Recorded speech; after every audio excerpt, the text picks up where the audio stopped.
بسم اللہ الرحمن الرحیم جی السلام علیکم۔ کیسے ایک شخص سرجنوں کا سرجن بن گیا؟ ہلنگٹن۔ ان پڑھ شخص نے زرافے کی گردن پکڑی اور وہ سرجنوں کا سرجن بن گیا۔ کیپ ٹاؤن کی میڈیکل یونیورسٹی کو طبی دنیا میں ممتاز حاصل ہے۔ دنیا کا پہلا بائی پاس آپریشن اس یونیورسٹی میں ہوا تھا۔ اس یونیورسٹی نے 3 سال پہلے ایک ایسے سیاہ فام شخص کو ماسٹر آف میڈیسن کی اعزازی ڈگری دی جس نے زندگی میں کبھی اسکول کا منہ نہیں دیکھا تھا، جو انگریزی کا ایک لفظ پڑھ سکتا تھا اور نہ ہی لکھ سکتا تھا۔ لیکن 2003 اور 4 کی ایک صبح دنیا کے مشہور سرجن پروفیسر ڈیوڈ ڈینٹ نے یونیورسٹی کے آڈیٹوریم میں اعلان کیا کہ ہم آج ایک ایسے شخص کو میڈیسن کی اعزازی ڈگری دے رہے ہیں جس نے دنیا میں سب سے زیادہ سرجن پیدا کیے، جو ایک غیر معمولی استاد اور ایک حیران کن سرجن اور جس نے میڈیکل سائنس اور انسانی دماغ کو حیران کر دیا۔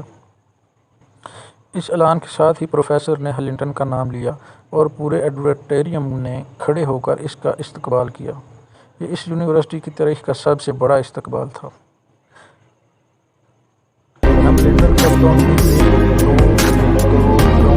ہلنگٹن کیپ ٹاؤن کے ایک دور دراز گاؤں سینٹ آنی میں پیدا ہوا۔ اس کے والدین چرواہے تھے۔ وہ بکری کی کھال پہنتا تھا اور پہاڑوں پر سارا دن ننگے پاؤں پھرتا رہتا تھا۔ بچپن میں اس کا والد بیمار ہو گیا، لہٰذا وہ بھیڑ بکریاں چھوڑ کر کیپ ٹاؤن آ گیا۔ ان دنوں کیپ ٹاؤن یونیورسٹی میں تعمیرات جاری تھیں۔ وہ یونیورسٹی میں مزدور بھرتی ہو گیا۔ اسے دن بھر کی محنت مشقت کے بعد جتنے پیسے ملتے تھے وہ پیسے گھر بھجوا دیتا تھا اور خود چنے چبا کر کھلے گراؤنڈ میں سو جاتا۔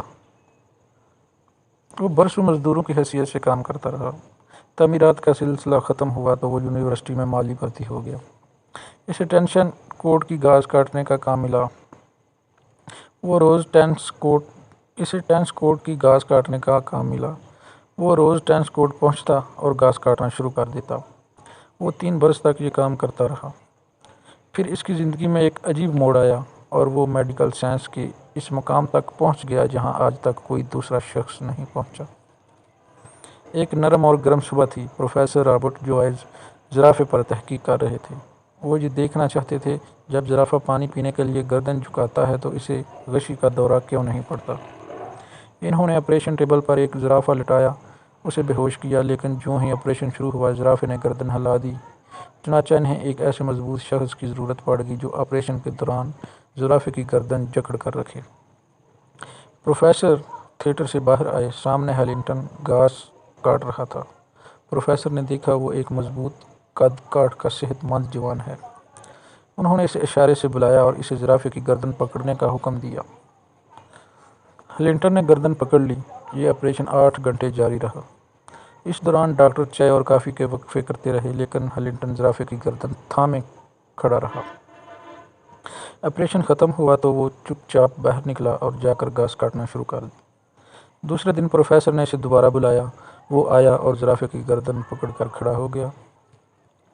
اس کے بعد یہ اس کی روٹین ہو گئی۔ وہ یونیورسٹی آتا، 8-10 گھنٹے آپریشن تھیٹر میں جانوروں کو پکڑتا اور اس کے بعد ٹینس کورٹ کی گھاس کاٹنے لگتا۔ وہ کئی مہینے دوہرا کام کرتا رہا اور اس نے ڈیوٹی کا کسی قسم کا اضافی معاوضہ طلب کیا اور نہ ہی شکایت کی۔ پروفیسر رابرٹ جوائز اس کی استقامت اور اخلاص سے متاثر ہو گیا اور اس نے اسے مالی سے لیب اسسٹنٹ بنا دیا۔ ہلنگٹن کی پروموشن ہو گئی۔ وہ اب یونیورسٹی آتا، آپریشن تھیٹر پہنچتا اور سرجنوں کی مدد کرتا۔ یہ سلسلہ بھی برسوں جاری رہا۔ 1958 میں اس کی زندگی میں دوسرا اہم موڑ آیا۔ اس سال ڈاکٹر برنارڈ یونیورسٹی آئے اور انہوں نے دل کی منتقلی کی آپریشن شروع کر دیے۔ ہلنگٹن ان کا اسسٹنٹ بن گیا۔ وہ ڈاکٹر برنارڈ کے کام کو غور سے دیکھتا رہتا۔ ان آپریشنوں کے دوران وہ اسسٹنٹ سے ایڈیشنل سرجن بن گیا۔ اب ڈاکٹر آپریشن کرتے اور آپریشن کے بعد اسے ٹانکے لگانے کا فریضہ سونپ دیتے۔ وہ انتہائی شاندار ٹانکے لگاتا تھا۔ اس کی انگلیوں میں صفائی اور تیزی تھی۔ اس نے ایک دن میں 50 لوگوں کے ٹانکے لگائے۔ وہ آپریشن تھیٹر میں کام کرتے ہوئے سرجنوں سے زیادہ انسانی جسم کو سمجھنے لگا۔ چنانچہ بڑے ڈاکٹروں نے اسے جونیئر ڈاکٹروں کو سکھانے کی ذمہ داری سونپ دی۔ وہ اب جونیئر ڈاکٹروں کو آپریشن کی تکنیک سکھانے لگا۔ وہ آہستہ آہستہ یونیورسٹی کی اہم ترین شخصیت بن گیا۔ وہ میڈیکل سائنس کی اصطلاحات سے ناواقف تھا، لیکن وہ دنیا کے بڑے سے بڑے سرجن سے بہتر سرجن تھا۔ 1970 میں اس کی زندگی میں تیسرا موڑ آیا۔ اس سال جگر پر تحقیق شروع ہوئی تو اس نے آپریشن کے دوران جگر کی ایک ایسی شریان کی نشاندہی کر دی جس کی وجہ سے جگر کی منتقلی آسان ہو گئی۔ اس کی اس نشاندہی نے میڈیکل سائنس کے بڑے دماغوں کو حیران کر دیا۔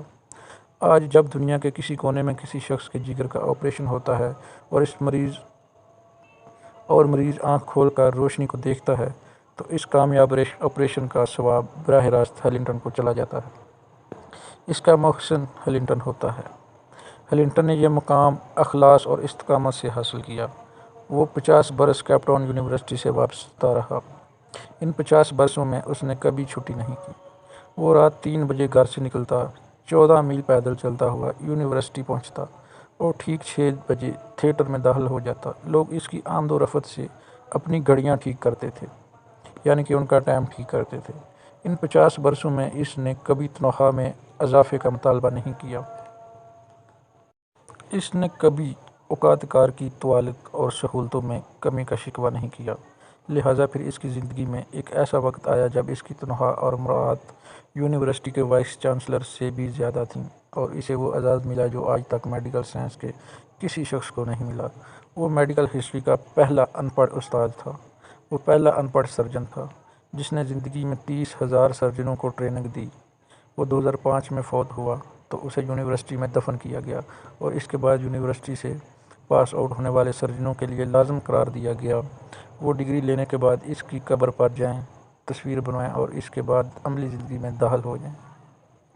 میں رکا اور اس کے بعد نوجوانوں سے پوچھا، جس دن اسے زرافے کی گردن پکڑنے کے لیے آپریشن تھیٹر میں بلایا گیا تھا، اگر وہ اس دن انکار کر دیتا، اگر وہ اس دن یہ کہہ دیتا میں مالی ہوں، میرا کام زرافوں کی گردنیں پکڑنا نہیں، تو وہ مرتے دم تک مالی ہی رہتا۔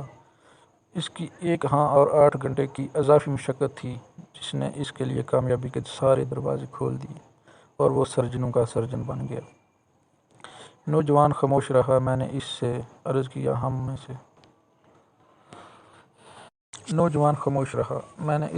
کیا، کیا ہم میں سے زیادہ تر لوگ زندگی بھر جاب تلاش نہیں کرتے رہتے جبکہ ہمیں کام تلاش کرنا چاہیے؟ نوجوان نے غور سے میری طرف دیکھا۔ میں نے عرض کیا، دنیا کی ہر جاب کا کوئی نہ کوئی کرائیٹیریا ہوتا ہے اور یہ جاب صرف اس شخص کو ملتی ہے جو اس کرائیٹیریا پر پورا اترتا ہے، جبکہ کام کا کوئی کرائیٹیریا نہیں ہوتا۔ میں اگر آج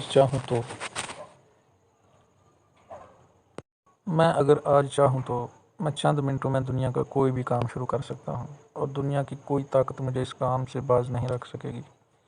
ہیلنگٹن اس راز کو پا گیا تھا، لہٰذا اس نے جاب کی بجائے کام کو فوقیت دی۔ یوں اس نے میڈیکل سائنس کی تاریخ بدل دی۔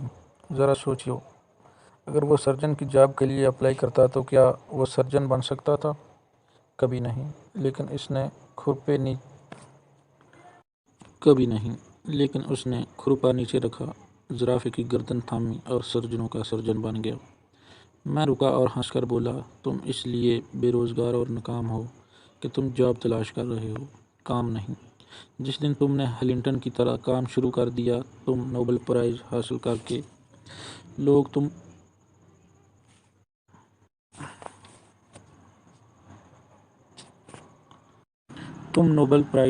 لو گے، تم بڑے اور کامیاب انسان بن جاؤ گے۔